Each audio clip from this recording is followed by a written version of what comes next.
Hello everyone, this is me Suyash Mundada from SNS classes Kolkata. और हम लोग कंटिन्यू कर रहे हैं कॉमर्स के अपने परसेंटेज बूस्टर सीरीज को। और आज हम लोग एक नया चैप्टर स्टार्ट कर रहे हैं which is logistics and insurance. Chapter logistic and insurance है, बट हम लोग इसको उल्टा पढ़ेंगे। पहले वाले पार्ट में हम लोग पूरे इंश्योरेंस टॉपिक को कवर करेंगे और वीडियो का जो सेकंड पार्ट होगा उसमें हम लोग लॉजिस्टिक वाले टॉपिक को कवर करेंगे। ये चैप्टर आप लोग के सिलेबस का सबसे बड़ा चैप्टर है, बहुत टॉपिक है इसमें। टॉपिक्स कॉन्सेप्चुअल है, उनका डीप अंडरस्टैंडिंग चाहिए, रिटेंशन बहुत अच्छा चाहिए ताकि आप एग्जाम में आउट परफॉर्म कर सको। बट आई अश्योर यू, ये दोनों पार्ट देखने के बाद आपका ये चैप्टर जबरदस्त तरीके से प्रिपरेशन हो जाएगा, कॉन्फिडेंस अलग लेवल पे चला जाएगा और आप एग्जाम में आउट परफॉर्म कर पाएगा। तो हम लोग सबसे पहले स्टार्ट करते हैं अपना पहला topic which is meaning of insurance. देखो, इंश्योरेंस तो ना आप लोग सब कोई कभी ना कभी अपने लाइफ में वर्ड सुना ही होगा। स्टिल हम अगर इंश्योरेंस को एक लेमैन की तरह से समझाएं आपको, तो इंश्योरेंस हम लोग लेते हैं जब भी हमको किसी चीज का डर होता है। अपने लॉस को मिनिमाइज करने के लिए, लॉस को मिटिगेट करने के लिए हम लोग इंश्योरेंस लेते हैं। आज अगर मान लो मेरा एक गोडाउन है और अगर मेरे को डर है कि मेरे गोडाउन में पड़े हुए गुड्स में आग लग जाएगा, then I will take a fire insurance, ताकि अगर भविष्य में कल को कोई अनसर्टेनिटी हो जाए, आग लग जाए, तो मेरे को जो नुकसान हो उसका मेरे को कोई कॉम्पेंसेशन दे सके। इंश्योरेंस जो कॉन्सेप्ट है ना, वो पूलिंग ऑफ रिस्क के ऊपर है कि बहुत सारे लोग इंश्योरेंस खरीदते हैं, इंश्योरेंस परचेज करते हैं, लेकिन अनसर्टेनिटी केवल कुछ लोगों के संग होता है और जो इंश्योरेंस कंपनी होता है वो उन लोगों को कॉम्पेंसेशन प्रोवाइड कर देते हैं। ये बेसिक फंडामेंटल लॉजिक है इंश्योरेंस के पीछे। इंश्योरेंस हम लोग लेते हैं जब हमको किसी चीज का डर होता है, तो जब हमको डर होता है कि हमको लॉस हो जाएगा और उस लॉस को मिनिमाइज करने के लिए, लॉस को मिटिगेट करने के लिए हम लोग इंश्योरेंस लेते हैं। अब हम लोग स्टार्ट करते हैं। सर बुक में क्या लिखा हुआ है देखिए, आपको नोट्स में दिया हुआ है, sir insurance is defined as a contract in writing. Sir insurance contract होता है, सर इंश्योरेंस कॉन्ट्रैक्ट होता है जो लिखित होता है, राइटिंग में होता है। इंश्योरेंस एक कॉन्ट्रैक्ट है जो दो लोगों के बीच में होता है। इंश्योरेंस एक रिटन कॉन्ट्रैक्ट होता है जो दो लोगों के बीच में होता है। एक होता है इंश्योरर और एक होता है इंश्योर्ड। एक होता है इंश्योरर। जो इंश्योरेंस कंपनी होता है ना, जो इंश्योरेंस देता है, उसको हम लोग बोलते हैं इंश्योरर। और हम लोग जो इंश्योरेंस खरीदते हैं हमको बोला जाता है इंश्योर्ड। आई थिंक आप लोगों को मेरा बात क्लियर है। सर इंश्योरेंस एक कॉन्ट्रैक्ट होता है जो राइटिंग में होता है, लिखित में होता है, और वो दो लोगों के बीच में होता है। एक हो गया आपका इंश्योरर और एक हो गया आपका इंश्योर्ड। सर इंश्योरेंस एक कॉन्ट्रैक्ट है, ठीक है। जहां पर जो इंश्योरर है ना, जो इंश्योरेंस कंपनी है, वो अंडरटेक करता है, प्रॉमिस करता है कि हम आपको इंडेमनीफाई करेगा। सर इंडेमनीफाई का मतलब होता है कि अगर कल को आपके संग कोई दुर्घटना हो गया, अगर आपको कोई नुकसान हो गया, तो हम अंडरटेक कर रहे हैं कि हम आपको कॉम्पेंसेशन दे देगा। इंडेमनीफाई का मतलब होता है जो इंश्योरर है, जो इंश्योरेंस कंपनी है, वो अंडरटेक कर रहे हैं कि I am undertaking, I am indemnifying, कि अगर आपको भविष्य में कुछ भी नुकसान होता है तो हम आपको उसका कॉम्पेंसेशन देंगे। किसको अंडरटेक कर रहा है? इंश्योर्ड को अंडरटेक कर रहे हैं। सर इंश्योर्ड कौन हो गए? हम लोग हो गए।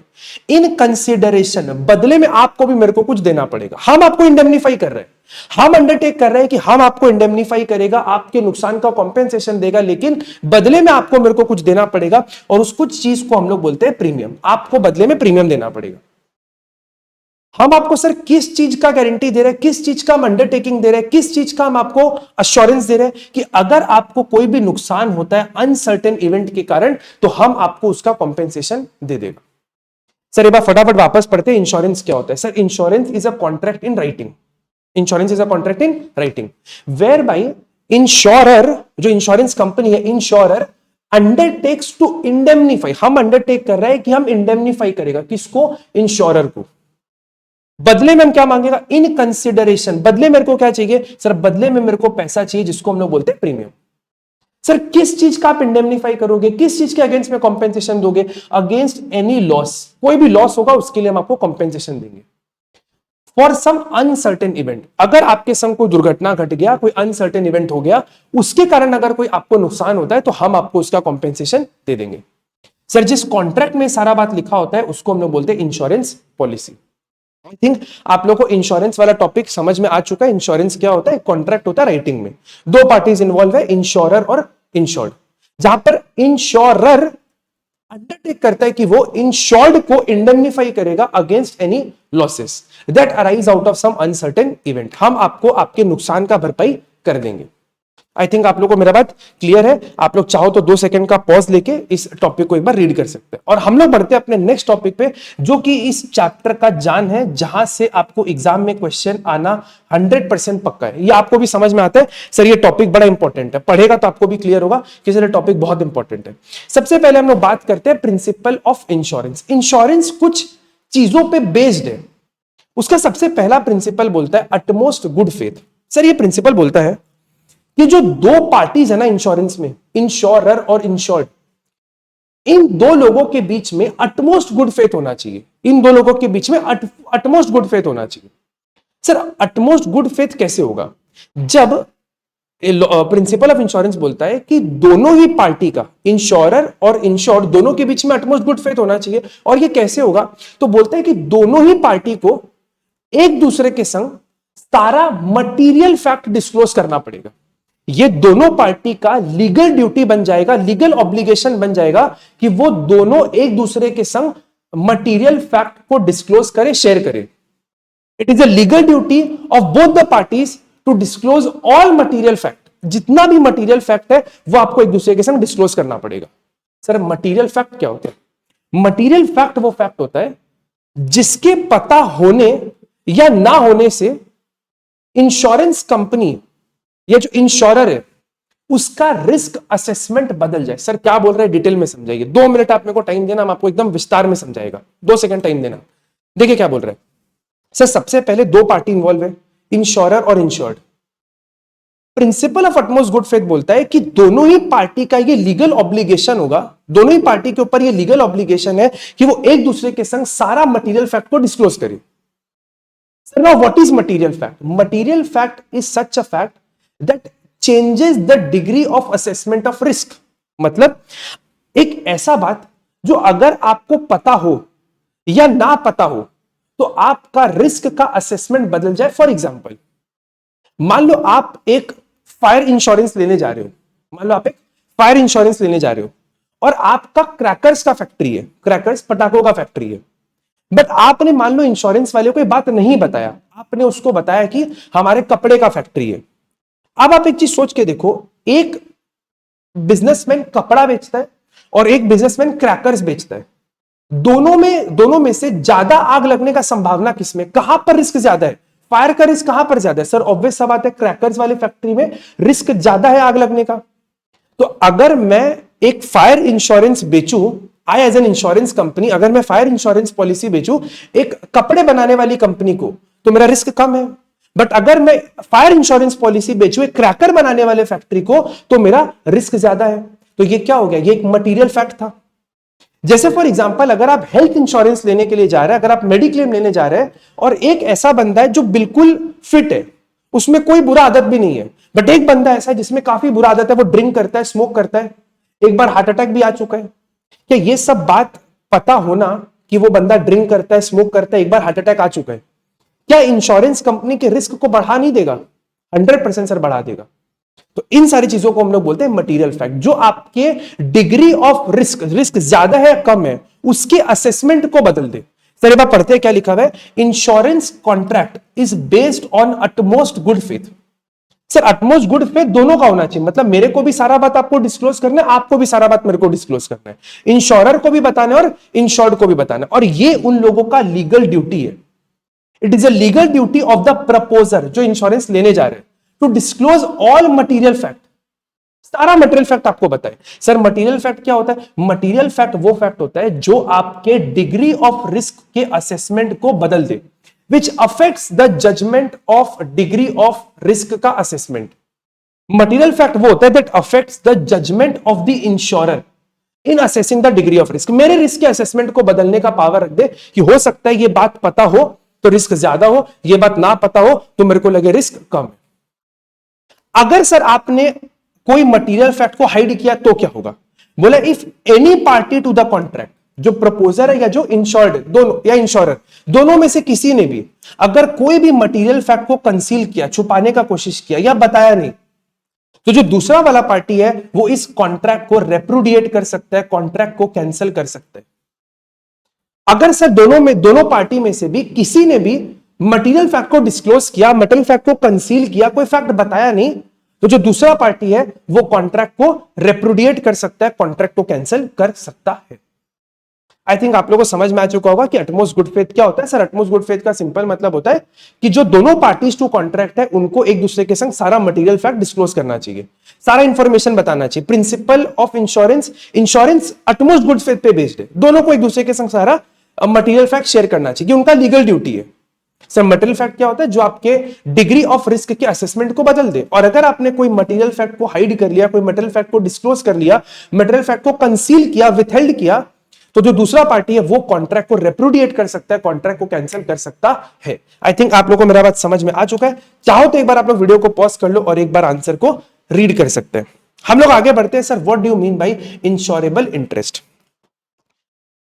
सर इंश्योरेबल इंटरेस्ट का मतलब हो गया जो प्रिंसिपल ऑफ इंश्योरेंस। अगर आप इंश्योरेंस ले रहे हो, आप इंश्योरेंस किसी चीज का तभी ले सकते हो जब उस चीज के होने ना होने से आपको प्राइमरी लॉस हो। जब वो चीज अगर नहीं हो आपके पास तो आपको प्राइमरी लॉस हो। सब आपस एक बार बोल रहे हैं, इंश्योरेबल इंटरेस्ट का मतलब आप इंश्योरेंस केवल उसी चीज का ले सकते हो जिस चीज के ना होने से आपको प्राइमरी लॉस हो। आप अपने नेबर का, अपने पड़ोसी का इंश्योरेंस नहीं ले सकते हो। सर वो पड़ोसी आपका रहे ना रहे, आपको इमोशनल लॉस हो सकता है लेकिन प्राइमरी फाइनेंशियल लॉस आपको बिल्कुल भी नहीं होगा। प्राइमरी लॉस आपको तो बिल्कुल भी नहीं होने वाला। हाँ इमोशनल लॉस होगा बट फाइनेंशियल लॉस तो आपको बिल्कुल भी नहीं होने वाला है। बट क्या हम लोग अपने पेरेंट्स का इंश्योरेंस ले सकते हैं? जी हाँ सर, उनके होने ना होने से, उनके ना होने से आपको प्राइमरी लॉस होगा कि नहीं? 100% होगा। बट हम लोग अपने नेबर का इंश्योरेंस नहीं ले सकते। सर इंश्योरेबल इंटरेस्ट का मतलब होता है that insured must be in such a position, जो इंश्योरेंस ले रहे हैं he must be in such a position that he will suffer a primary loss by happening of the event insured against।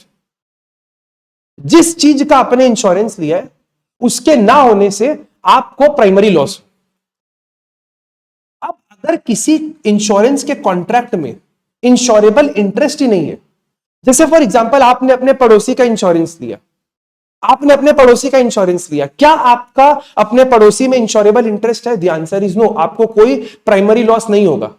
तो अगर फिर भी आपने इंश्योरेंस ले लिया तो उस तरीके के कॉन्ट्रैक्ट को हम लोग बोलते हैं वेजरिंग कॉन्ट्रैक्ट। वो एक वेजरिंग कॉन्ट्रैक्ट है, एक तरीके से गैम्बलिंग का कॉन्ट्रैक्ट है और इस तरीके के कॉन्ट्रैक्ट को नल एंड वॉइड माना जाता है। नल एंड वॉइड मतलब हो गया उसका कोई लीगल एनफोर्सेबिलिटी नहीं है, आप उसको लीगली एनफोर्स नहीं कर सकते, उसको लीगली चैलेंज नहीं कर सकते। इंश्योरेंस कंपनी वाला बोल सकता है कि बॉस हम आपको कॉम्पेंसेशन नहीं देगा, नल एंड वॉइड है। इंश्योरेंस बोलता है कि हम इसको मानता ही नहीं है, ये कॉन्ट्रैक्ट है ही नहीं। इंश्योरेबल इंटरेस्ट इसीलिए हर एक कॉन्ट्रैक्ट का एसेंशियल पार्ट बनता है। सर इंश्योरेबल इंटरेस्ट का एक दो एग्जांपल दिया हुआ है। फॉर एग्जांपल ट्रेडर, मेरा कुछ गुड्स है, क्या मेरे को मेरे गुड्स में इंश्योरेबल इंटरेस्ट है? जी हाँ एकदम। सर अगर मेरा गुड्स नहीं हुआ तो मेरे को प्राइमरी लॉस होगा। एक क्रेडिटर है, क्या उसको अपने डेटर में इंश्योरेबल इंटरेस्ट है? जी हां, मैंने किसी को माल बेचा है उधार में, मेरे को उसके लाइफ में इंश्योरेबल इंटरेस्ट है। अगर वो आदमी मर गया तो मेरा पैसा कौन देगा भाई? तो मेरे को उसमें इंश्योरेबल इंटरेस्ट है। आई थिंक आप लोगों को मेरा बात समझ में आ गया होगा कि इंश्योरेबल इंटरेस्ट का मतलब क्या होता है। The insured must be in such a position that he suffers primary loss, वो उसको प्राइमरी नुकसान हो। अगर आपको किसी चीज के ना होने से प्राइमरी नुकसान हो, प्राइमरी लॉस हो, तो हाँ भैया आपका इंश्योरेबल इंटरेस्ट है और आप कॉन्ट्रैक्ट ले सकते हो। बट अगर आपका कोई इंश्योरेबल इंटरेस्ट नहीं है then that contract will be known as a wagering contract and that will become null and void. That will become null and void. I think आप लोगों को मेरा बात समझ में आ चुका होगा। हम लोग बढ़ते हैं अपने नेक्स्ट प्रिंसिपल की तरफ which is principle of indemnity. Sir indemnity क्या बोलते हैं? सर इंडेमनिटी का मतलब होता है promise to compensate in case of loss। Sir insurance is a contract of indemnity, मतलब इंश्योरेंस कंपनी वाला बोलता है कि अगर आपको नुकसान हुआ, अगर आपको नुकसान हुआ then I will compensate you. आपने इंश्योरेंस लिया, अगर आपको नुकसान हुआ then I will compensate you. Sir नहीं हुआ तो बात खत्म, हम आपको कॉम्पेंसेट करेगा अगर आपको नुकसान होगा तो। सर देखिए इंश्योरेंस का ना अल्टीमेट ऑब्जेक्टिव क्या है ना, आपको वापस उसी पोजीशन पे लाके खड़ा कर दे जिस पोजीशन पे आप था नुकसान होने के पहले। आपका गुड्स था 1 लाख रुपए का, आपका 1 लाख रुपए का गुड्स था, जल गया, राख हो गया, खत्म, स्वाहा। इंश्योरेंस का ऑब्जेक्टिव है आपको वापस उसी पोजीशन पे लाके खड़ा कर दे जिस पोजीशन पे आप था नुकसान होने के पहले। यानी कि इंश्योरेंस कंपनी वाला आपको 1 लाख रुपया दे देगा और आपका पोजीशन सेम हो जाएगा। आग लगने के बाद आपके पास गुड जीरो, आपको 1 लाख रुपया दे दिया, यानी कि आग लगने के पहले और आग लगने के बाद आपका पोजीशन बिल्कुल सेम हो चुका है। अब सर कितना आपको कॉम्पेंसेशन मिलेगा? Will be up to the sum assured और the value of the policy. मतलब सर मेरे को कितना नुकसान मिल सकता है, मतलब कितना मेरे को कॉम्पेंसेशन मिल सकता है। तो सपोज अगर मान लो आपने 1 लाख रुपए का इंश्योरेंस लिया, मान लो आपने 1 लाख रुपए का इंश्योरेंस लिया है, आपका गुड्स का वैल्यू कितना है? मान लो आपके गुड्स का वैल्यू है 1 लाख रुपया, तो आपने इंश्योरेंस कितने का लिया? 1 लाख रुपए का। बट आपको जो नुकसान हुआ ना, जो आपको लॉस हुआ, केवल 80,000 रुपीज का हुआ है। तो क्वेश्चन आता है सर इंश्योरेंस कितना मिलेगा? पूरा 1 लाख मिल जाएगा क्या? ना बाबा, 1 लाख रुपया नहीं मिलेगा, आपको मैक्सिमम जितना नुकसान हुआ उतना ही मिलेगा। क्यों सर? अगर 1 लाख रुपया आपको मिल गया, जितने का पॉलिसी था, अगर पूरा पैसा मिल गया तो प्रॉफिट हो जाएगा ना आपको। और insurance is not a contract of profit. हम आपके लॉस को मिनिमाइज कर रहे हैं, लॉस को खत्म करने का कोशिश कर रहे हैं। इंश्योरेंस से प्रॉफिट नहीं होना चाहिए आपको। अगर आपको 1 लाख रुपया कॉम्पेंसेशन मिल गया तो 20,000 का गुड्स तो आपके हाथ में रह ही गया, और 80,000 रुपया, 1 लाख रुपया कॉम्पेंसेशन भी मिल गया आपको, टोटल 1,20,000 रुपया आपके हाथ में आ गया। And that means insurance becomes profitable contract, but insurance is not a contract of profit. The insured will not be allowed to make any profit for happening of the loss covered by the insurance contract. आपको profit बनाने के लिए हम insurance नहीं दे रहे हैं। हम आपको नुकसान होने के पहले जो आपका पोजीशन था क्लोज टू वहीं वापस लाके खड़ा कर देंगे। आई थिंक आप लोगों को मेरा बात समझ में आ चुका होगा। सर ये बहुत इंपॉर्टेंट सा बात है जो एमसीक्यू के लिए आपको पूछा जा सकता है। बोलता है सर जो लाइफ इंश्योरेंस होता है ना, लाइफ इंश्योरेंस होता है उसके ऊपर इंडेमनिटी नहीं लगता है। जो लाइफ इंश्योरेंस होता है उसके ऊपर इंडेमनिटी नहीं लगता है, क्योंकि लाइफ इंश्योरेंस के केस में कितना नुकसान हुआ है ये पता लगाना बहुत मुश्किल होता है। गुड्स है, आग लग गया, पता लगाया जा सकता है कितने का नुकसान हुआ, बट किसी इंसान, जो आदमी मर गया, उसका वैल्यू निकालना बहुत मुश्किल है कि उनके मरने से कितना नुकसान हुआ है, ये पता लगाना बहुत मुश्किल है। इसीलिए हम लोग बोलते हैं कि जो इंडेमनिटी वाला प्रिंसिपल है ना, ये लाइफ इंश्योरेंस के ऊपर आपका नहीं लगता है, ये लाइफ इंश्योरेंस के ऊपर नहीं लगता है। ठीक है, मतलब जितना आपका सम अश्योर्ड है उतना पूरा पैसा आपको मिल जाएगा। अगर आपने लाइफ इंश्योरेंस के लिए जितने का पॉलिसी लिया है उतना पूरा पैसा आपको मिल जाएगा। लॉस को हम लोग निकालते नहीं बैठते। आई थिंक आप लोगों को इंडेमनिटी वाला बात क्लियर है। आप लोग 2 मिनट का एक बार टाइम ले लो, पॉज कर लो, एक बार रिविजन कर लो इन तीनों टॉपिक को, फिर हम लोग आगे बढ़ते हैं। हम लोग कंटिन्यू करते हैं अपना next topic which is doctrine of subrogation. Next principle है अपना doctrine of subrogation. Sir doctrine of subrogation का मतलब क्या होता है? सर ये बोलता है कि एक बार इंश्योर्ड ने, जो इंश्योरेंस कंपनी है, एक बार उसने आपको कॉम्पेंसेशन दे दिया। सर एक बार इंश्योरेंस कंपनी ने आपको कॉम्पेंसेशन दे दिया, उसके बाद आपके गुड्स पे, आपके गुड्स का सारा अधिकार, सारा राइट, सारा रेमेडीज वो मेरे पास आ जाएगा। आपका जो गुड्स है वो मान लो नुकसान हो गया, आपको लॉस हो गया, और मैंने आपको उसके बदले कॉम्पेंसेशन दे दिया। अब वो गुड्स का सारा राइट मेरे पास आ जाएगा। क्या बोले देखिए, it implies that after indemnifying, indemnify का मतलब हो गया after compensating for the loss. Sir loss को कंपेंसेट करने के बाद, कॉम्पेंसेशन देने के बाद, for his loss the insurer becomes entitled. Sir insurer का मतलब कौन हो गया? Insurance company becomes entitled to all the rights and remedies relating to the property insured. Sir एक बार इंश्योरर ने आपको कॉम्पेंसेट कर दिया फॉर योर लॉसेस, तो उस प्रॉपर्टी जो इंश्योर्ड है उसका सारा राइट, सारा रेमेडीज मेरे पास आ जाएगा। एक बार इंश्योरेंस कंपनी ने इंश्योर्ड को कॉम्पेंसेट कर दिया फॉर हिज लॉसेस, तो इंश्योरर के पास सारा राइट, सारा रेमेडीज आ जाएगा उस प्रॉपर्टी से रिलेटेड। मतलब जो इंश्योरर है ना, वो इंश्योर्ड के शूज में अपना पैर रख देगा। He shall step into the shoes of the insured, he shall step into the shoes of the insured. Sir इसमें आप एग्जांपल देखो, एग्जांपल आपको क्या बोला है प्लीज ध्यान से आप लोग समझना क्या बोला। देखिए बोल रहा है एक आदमी है मिस्टर एक्स, उनका घर है, उन्होंने अपने घर का इंश्योरेंस लेके रखा है। एक आदमी, उनका पड़ोसी है मिस्टर वाई, उसने उनके घर को आग लगा दिया, इंश्योरेंस लिया हुआ है। वो इंश्योरेंस कंपनी को बोला सर मेरा घर जल गया, मेरे को पैसा चाहिए। इंश्योरेंस कंपनी वाला उसको क्या किया? कॉम्पेंसेशन दे दिया।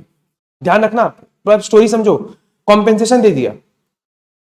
एक बार इंश्योरेंस कंपनी ने उसको कॉम्पेंसेशन दे दिया, उसके बाद इंश्योरेंस कंपनी इंश्योर्ड के शूज में अपना पैर डाल लेते हैं। इसका मतलब अब मिस्टर एक्स ने क्या किया था, जब वो देखा कि वाई उसके घर को आग जला रहा है, उसके नेबर उसका घर को आग लगा रहे हैं, वो उसका मोबाइल से वीडियो रिकॉर्ड कर लिया और जाके उसको दिखाया कि देखो बॉस, तू मेरा घर जला है, मेरे को कॉम्पेंसेशन दो। वो क्या किया, वाई से भी कॉम्पेंसेशन ले लिया। इंश्योरेंस कंपनी से तो ले चुका है, वाई से भी कॉम्पेंसेशन ले लिया। बोला नहीं दिखाएगा, हम पुलिस को कंप्लेन कर देगा। वाई बेचारा डर गया, उनका नेबर डर गया और कॉम्पेंसेशन दे दिया। इंश्योरेंस कंपनी वाला आएगा और बोलेगा कि देखो बॉस, आपका घर का नुकसान हुआ था, मान लो आपका घर 1 लाख रुपए का है, आपका घर जल गया, मैंने आपको 1 लाख रुपए दे दिया, इसके बाद इस प्रॉपर्टी का सारा राइट, सारा रेमेडीज मेरे पास। मतलब जो आपने अपने नेबर से कॉम्पेंसेशन लिया है, वो कॉम्पेंसेशन आप मेरे को दे दो। क्योंकि अगर ऐसा नहीं हुआ तो आप सोचो, ये कॉन्ट्रैक्ट ऑफ प्रॉफिट बन जाएगा कि घर का 1 लाख रुपए भी आपने ले लिया और अपने नेबर से कॉम्पेंसेशन भी ले लिया, तो आपको तो फायदा हो गया ना, आपको तो फायदा हो गया ना। बट फायदा हम आपको करने नहीं देंगे इंश्योरेंस के कॉन्ट्रैक्ट में। तो डॉक्ट्रिन ऑफ सब्रोगेशन का एक एग्जांपल पढ़ सकता है। सपोज बोल रहा है एक्स के घर में आग लग गया और आग किसने लगाया, उसके नेबर ने। एक्स क्या किया, इंश्योरेंस कंपनी से 50,000 रुपए ले लिया और बाद में अपने नेबर से भी 30,000 रुपए रिकवर कर लिया। इंश्योरेंस कंपनी आएगा और ये 30,000 रुपया लेके चला जाएगा। अब किसी के मन में क्वेश्चन आता है, सर इंश्योरेंस कंपनी को कैसे पता चलेगा? वो अपने लोग का लुकआउट नहीं है, उनको कैसे पता चलेगा कैसे नहीं, वो अपने लोग का लुकआउट नहीं है। अपने को केवल प्रिंसिपल पे फोकस करना है कि इंश्योरेंस का प्रिंसिपल, डॉक्ट्रिन ऑफ सब्रोगेशन अपने को क्या बोलते हैं। वो यही बोलते हैं कि एक बार आपने कॉम्पेंसेशन दे दिया, एक बार इंश्योरर ने इंश्योर्ड को कॉम्पेंसेशन दे दिया अपने लॉस का, उसके बाद उस प्रॉपर्टी का सारा राइट, सारा रेमेडीज इंश्योरर के पास आ जाएगा, इंश्योरेंस कंपनी के पास सारा राइट्स और रेमेडीज आ जाएगा। सर अब हम लोग आगे बढ़ते हैं, which is principle of contribution. Sir principle of contribution क्या बोलते हैं? सर वो बोलते हैं कि अगर आपने एक पर्टिकुलर प्रॉपर्टी पे या एक पर्टिकुलर गुड्स का, प्रॉपर्टी का, किसी चीज का एक से ज्यादा इंश्योरेंस लिया है तो क्या होगा? अगर आपने एक ही गुड्स का, एक ही प्रॉपर्टी का एक से ज्यादा इंश्योरेंस लेके रखा है तो क्या होगा? तो बोलते हैं कि अगर आपने एक ही प्रॉपर्टी का एक से ज्यादा इंश्योरेंस लेके रखा है तो जितना आपका लॉस हो रहा है ना, उतना ही आपको कॉम्पेंसेशन मिलेगा सब लोगों से मिला के। जितना आपको एक्चुअल में लॉस हो रहा है, ये नहीं कि आपने 3 इंश्योरेंस लिया है तो आप तीनों से कॉम्पेंसेशन ले लेगा, नहीं। जितना आपका मैक्सिमम लॉस हुआ है, जितना आपका लॉस हुआ है, उतना ही मैक्सिमम आपको कॉम्पेंसेशन मिलेगा सारे इंश्योरेंस कंपनी से मिला के। देखिए क्या बोला है, when insured has taken more than 1 policy on the same property, एक ही गुड्स पे, एक ही प्रॉपर्टी पे आपने एक से ज्यादा कंपनियों से इंश्योरेंस लेके रखा है, he shall not be entitled to claim from each insurer more than the total loss from all insurer put together। आप सारे इंश्योरेंस कंपनी को मिलाकर मैक्सिमम जितना आपका लॉस है, केवल उतना ही आप उनसे क्लेम कर सकते हैं, उससे ज्यादा आप उनसे क्लेम नहीं कर सकते। जैसे फॉर एग्जांपल मिस्टर एक्स एक आदमी है, वो एक कंपनी है, एएन कंपनी, एक इंश्योरेंस कंपनी है, इनसे 50,000 का इंश्योरेंस लिया, बी से 30,000 का लिया और सी से भी 20,000 का लिया। टोटल इन्होंने कितने का अगर आप चेक करेगा तो 1 लाख का इन्होंने इंश्योरेंस लेके रखा है अलग अलग लोगों से। प्रॉपर्टी एक ही है, एक ही गुड्स है, एक ही प्रॉपर्टी है, उसके अगेंस्ट में 3 कंपनियों से इंश्योरेंस लेके रखा है। सपोज उनको 40,000 रुपए का लॉस हो गया, आग लग गया, 40,000 रुपए का नुकसान हो गया, मतलब इनको मैक्सिमम कॉम्पेंसेशन कितना मिलेगा? 40,000। इन्होंने लिया 1 लाख रुपए का इंश्योरेंस, बट मैक्सिमम इनको इंश्योरेंस का कॉम्पेंसेशन कितना मिलेगा? 40,000। लिया 1 लाख का, बट मैक्सिमम कॉम्पेंसेशन मिलेगा 40,000। सर कैसे मिलेगा? जैसे अगर आप ए का देखेगा, ए ने कितने का इंश्योरेंस बेचा था? 50,000 का। अगर आप यहां पे देखो तो टोटल कितने का इंश्योरेंस है? 1 लाख रुपए का, और उनको लॉस कितना हुआ? 40,000 का। अगर आप कैलकुलेशन करेगा तो आपको आंसर 20,000 रुपीज मिलेगा। ए देगा 20,000, बी देगा 12,000 और सी देगा 8,000। अगर ए ने पूरा दे दिया तो ए बी और सी से रिकवर कर लेगा, अगर बी ने दे दिया तो ए और सी से रिकवर कर लेगा। बट आपको मोटा बात है कि कॉम्पेंसेशन उतना ही मिलेगा जितना आपका एक्चुअल लॉस हो रहा है। एक्चुअल लॉस से बेसी का कॉम्पेंसेशन आपको नहीं मिल सकता है। यही बोलता है principle of contribution. Sir next बढ़ते हैं हम लोग प्रिंसिपल ऑफ कॉजा प्रॉक्सिमा पे, और वो बोलता है कि एक इंश्योरेंस कंपनी है ना, वो आपको केवल इंश्योर्ड पेरिल्स के लिए पैसा देने के लिए लायबल है। अगर मान लो आपने इंश्योरेंस लेके रखा है और दुर्घटना हो गया, लॉस आपको हो गया, इंश्योरेंस कंपनी आपको तभी कॉम्पेंसेट करने के लिए लायबल है अगर लॉस इंश्योर्ड पेरिल्स के कारण हुआ है। तो अगर अनइंश्योर्ड पेरिल्स के कारण आपको नुकसान हुआ है तो हम आपको कॉम्पेंसेशन देने के लिए लायबल नहीं है। इसका मतलब सपोज आप एक एग्जांपल समझो, मान लो एक कंपनी है, मान लो एक एयरलाइन कंपनी है, वो अपने सारे पैसेंजर को बोलता है कि अगर आप हमारे संग फ्लाइट कर रहे हो और अगर फ्लाइट क्रैश हुआ तो हम आपको 1-1 करोड़ का कॉम्पेंसेशन देंगे। अगर आप हमारे संग फ्लाई कर रहे हो, फ्लाइट क्रैश हो गया, प्लेन क्रैश हो गया, तो जो आदमी मर जाएगा, ऑब्वियस सी बात है, जो पैसेंजर है वो मर जाएगा, तो उनके फैमिली को 1 करोड़ का कॉम्पेंसेशन मिलेगा। ये हो गया इंश्योर्ड पेरिल्स। इंश्योरेंस किस चीज का मिला है? प्लेन क्रैश होने पे, डेथ होगा प्लेन क्रैश होने से। बात समझिएगा, इंश्योर्ड पेरिल्स क्या है? पेरिल मतलब नुकसान, कि अगर प्लेन क्रैश हुआ और अगर उस बंदे का डेथ हो गया तो आपको कॉम्पेंसेशन मिल जाएगा। अब एक बंदा है, उसका फ्लाइट में हार्ट अटैक से डेथ हो गया, उसके बाद प्लेन क्रैश हुआ, क्या कॉम्पेंसेशन मिलेगा? द आंसर इज नो, क्योंकि फ्लाइट वाला क्या बोला था? अगर प्लेन क्रैश होने के कारण आपका डेथ हुआ then I will pay you compensation. But उनका डेथ किसके कारण हुआ? हार्ट अटैक के कारण, which was not an insured peril, वो अनइंश्योर्ड पेरिल था। वो जो दुर्घटना है उसका इंश्योरेंस नहीं कराया गया था, वो अनइंश्योर्ड पेरिल है, तो बोलता है हम आपको कॉम्पेंसेशन नहीं देंगे। बोलता है in a contract of insurance the insurer is liable only for the insured perils and not for expected or uninsured peril. I will be liable only for insured perils and not for the uninsured perils.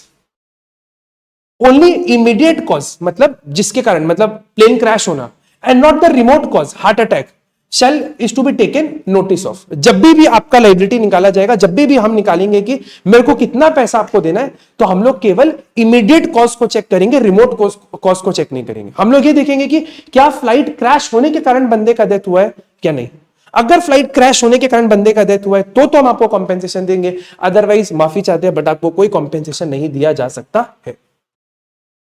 I think आप लोगों को मेरा बात समझ में आ चुका है। ये एग्जाम्पल हम आप लोग को जो बताया वही लिखा हुआ है, आप लोग एक बार इसको पढ़ेगा तो आप लोग को बात समझ में आ जाएगा। हम लोग आगे बढ़ते हैं सर मिटिगेशन ऑफ लॉस पे। देखिए बोलते हैं सर अगर आपने इंश्योरेंस लेके रखा है, तो ये आपका ड्यूटी बनता है कि आप हर वो काम करो ताकि आप लॉस को मिनिमाइज कर सको। एक एग्जांपल देते हैं आपको।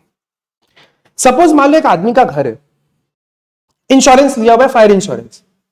एक आदमी का घर है और फायर इंश्योरेंस लिया हुआ है, आग लग गया, वो बैठा है हाथ सेक रहे, छोड़ना, इंश्योरेंस तो लिया हुआ है, अपने को क्या करना है, कॉम्पेंसेशन तो मिलेगा। ऐसा नहीं होना चाहिए।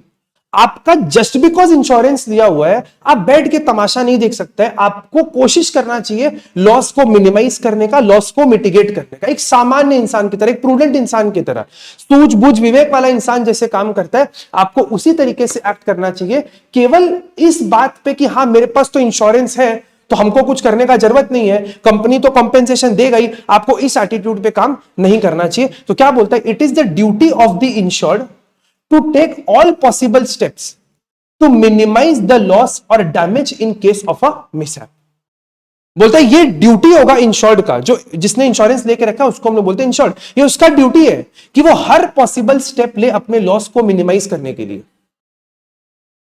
He should not be careless in the event of any loss just because the property is insured। just because मेरा प्रॉपर्टी इंश्योर्ड है हम केयरलेसली बैठ के हाथ सेक रहे, ऐसा मेरा एटीट्यूड नहीं होना चाहिए। मेरे को एक प्रूडेंट इंसान की तरह काम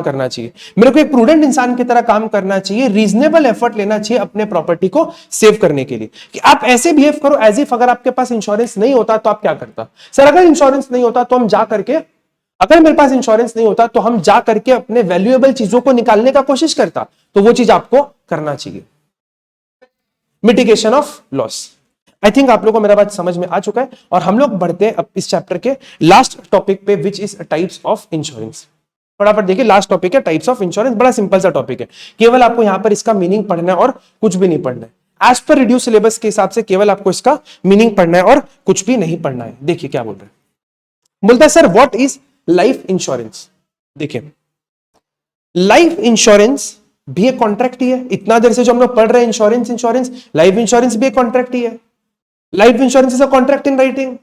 वेयर बाई इंश्योरर, जहां पर एक आदमी इंश्योरर अंडरटेक करता है कि वो इंश्योर्ड को कॉम्पेंसेट करेगा अगर कोई नुकसान हुआ तो। बस यही चीज लिखा हुआ है। बस यहां पर क्या होता है कि यहां पर जो लाइन है ना कि नुकसान हुआ तो, ये वाला बात नहीं आएगा। ये नॉर्मल इंश्योरेंस का हम आपको लाइन रिपीट किया था, that insurance is a contract whereby insurer undertakes to compensate in case of loss. But ये नॉर्मल इंश्योरेंस का डेफिनेशन है इन केस ऑफ लॉस, क्योंकि लाइफ इंश्योरेंस में हम आपको जैसे पहले बताया था लॉस को पता लगाना मुश्किल है। तो यहां पर क्या होता है, बोलता है कि लाइफ इंश्योरेंस एक ऐसा कॉन्ट्रैक्ट है जहां पर इंश्योरर अंडरटेक करता है कि अगर आपने उसको प्रीमियम दिया कि अग्रीज टू अंडरटेक टू पे सर्टेन सम ऑफ मनी, जो आपका इंश्योरेंस का अमाउंट है। सपोज आपने 1 करोड़ का लाइफ इंश्योरेंस लेके रखा है, तो वो बोले कि आप मेरे को प्रीमियम दो और हम अंडरटेक करते हैं कि हम आपको ये 1 करोड़ रुपया देगा। कब सर? अगर उस इंसान का डेथ हो गया तब, या फिर टाइम का जब एक्सपायरी हो गया तब, जो भी पहले हो जाए। इंश्योरेंस, लाइफ इंश्योरेंस क्या होता है ना, टाइम बेस्ड होता है, टाइम पीरियड के लिए लिया जाता है, 30 साल 40 साल 50 साल के लिए लिया जाता है। तो अगर वो टाइम एक्सपायर हो गया तो पैसा ले लो, या उसके पहले अगर आदमी मर गया तो ले लो। मरने के टाइम या फिर टाइम के एक्सपायरी, विचएवर इज अर्लियर पे आप क्या कर सकते हैं, लाइफ इंश्योरेंस का पैसा आपको मिल जाएगा।